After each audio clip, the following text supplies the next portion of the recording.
Iran ಮತ್ತು Israel ಯುದ್ಧ ಕಳೆದ ಕೆಲವು ದಿನಗಳಿಂದ ತಾರಕಕ್ಕೇರಿದೆ. ಈ ಎರಡೂ ದೇಶಗಳ ನಡುವಿನ ಕಲಹದಿಂದ ಜಾಗತಿಕವಾಗಿ ಹಲವಾರು ವಾಣಿಜ್ಯ ಮತ್ತು ವ್ಯವಹಾರಗಳ ಮೇಲೆ ಒಂದು ನಕಾರಾತ್ಮಕ ಪರಿಣಾಮ ಬೀರಿದೆ. ಅದೆಲ್ಲೋ ಸಾವಿರಾರು ಕಿಲೋಮೀಟರ್ ದೂರದಲ್ಲಿರುವ ದೇಶದಲ್ಲಾಗುವ ಒಂದು ಯುದ್ಧದಿಂದ ಭಾರತಕ್ಕೂ ಅದರ ಬಿಸಿ ತಟ್ಟಿದಂತಾಗಿದೆ. ಮುಖ್ಯವಾಗಿ ಇಂಧನ ವಲಯದಲ್ಲಿ ಅತೀವ ಕೊರತೆ ಉಂಟಾಗಿದೆ. ಭಾರತವು ತನ್ನ ಇಂಧನ ಪೂರೈಕೆಗಾಗಿ ಕೇವಲ 15-18% ಮಾತ್ರ ದೇಶೀಯವಾಗಿ ಉತ್ಪಾದನೆ ಮಾಡುವಷ್ಟು ಸದೃಢವಾಗಿದೆ. ಉಳಿದ 80% ಕೂಡ ಆಮದು ಮಾಡಿಕೊಳ್ಳುತ್ತದೆ. ಇರಾನ್ ಮತ್ತು ಇಸ್ರೇಲ್ ನಡುವಿನ ಯುದ್ಧದ ಪರಿಣಾಮವಾಗಿ ಭಾರತದಲ್ಲಿ ಇಂಧನ, ಅದರಲ್ಲೂ ಅಡುಗೆಗೆ ಬಳಸುವ LPG ಗ್ಯಾಸ್ನ ಕೊರತೆ ಎದುರಾಗಿದೆ.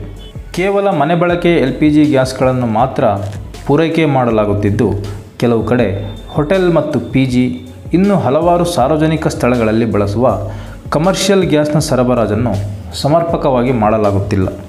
ಆದ್ದರಿಂದ PG ಮತ್ತು ಹೋಟೆಲ್ಗಳನ್ನು ಮುಚ್ಚುವ ಹಂತಕ್ಕೆ ತಲುಪಿದೆ. ಇದೆಲ್ಲದರ ಪರಿಣಾಮವಾಗಿ ಜನರು ಎಲೆಕ್ಟ್ರಿಕ್ ಸ್ಟವ್ ಹಾಗೂ ಸೌದೆ ಒಲೆಗಳ ಮೊರೆ ಹೋಗಿದ್ದಾರೆ. ಸೌದೆ ಒಲೆಗಳ ಡಿಮ್ಯಾಂಡ್ ಕೂಡ ಹೆಚ್ಚಾಗುತ್ತಿದೆ. ಇದೆಲ್ಲದರ ಪರಿಣಾಮವಾಗಿ ಮರದ ಇಂಧನಕ್ಕೆ ಬೇಡಿಕೆಯೂ ಕೂಡ ಹೆಚ್ಚಾಗಿದೆ. ರಾಜ್ಯದ ಹಲವೆಡೆ ಅಕ್ರಮವಾಗಿ ಅರಣ್ಯವನ್ನು ಕಡಿದು ಮರದ ಇಂಧನವನ್ನು ಜಾಸ್ತಿ ಬೆಲೆಗೆ ಮಾರಾಟ ಮಾಡುವ ದೂರುಗಳು ಕೂಡ ಕೇಳಿಬಂದಿವೆ.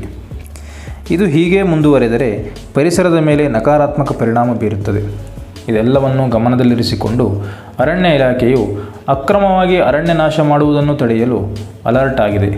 ಮುಖ್ಯವಾಗಿ ಅರಣ್ಯ ಪ್ರದೇಶದಲ್ಲಿ ಕಾವಲನ್ನು ಕೂಡ ಹೆಚ್ಚಿಗೆ ಮಾಡಿದೆ. ಆದಷ್ಟು ಈ ಸಂಕಷ್ಟ ಮುಗಿಯುವ ತನಕ ಇಂಧನವನ್ನು ಹಿತಮಿತವಾಗಿ ಬಳಸುವುದು ನಮ್ಮೆಲ್ಲರ ಆದ್ಯ ಕರ್ತವ್ಯವಾಗಿದೆ. ಕೇಂದ್ರ ಸರ್ಕಾರವು ಕೂಡ ಯಾರೂ ಆತಂಕ ಪಡುವ ಅಗತ್ಯವಿಲ್ಲ, ಸಮಸ್ಯೆಯನ್ನು ಶೀಘ್ರ ಬಗೆಹರಿಸಲಾಗುವುದು ಎಂದು ಕೂಡ ಹೇಳಿದೆ. ಈ ವಿಡಿಯೋ ನಿಮಗೆ ಇಷ್ಟವಾಗಿದ್ದರೆ ತಪ್ಪದೆ ಲೈಕ್ ಮಾಡಿ, ಶೇರ್ ಮಾಡಿ, ಕಮೆಂಟ್ ಮಾಡಿ ಹಾಗೂ ಸಬ್ಸ್ಕ್ರೈಬ್ ಮಾಡಿ.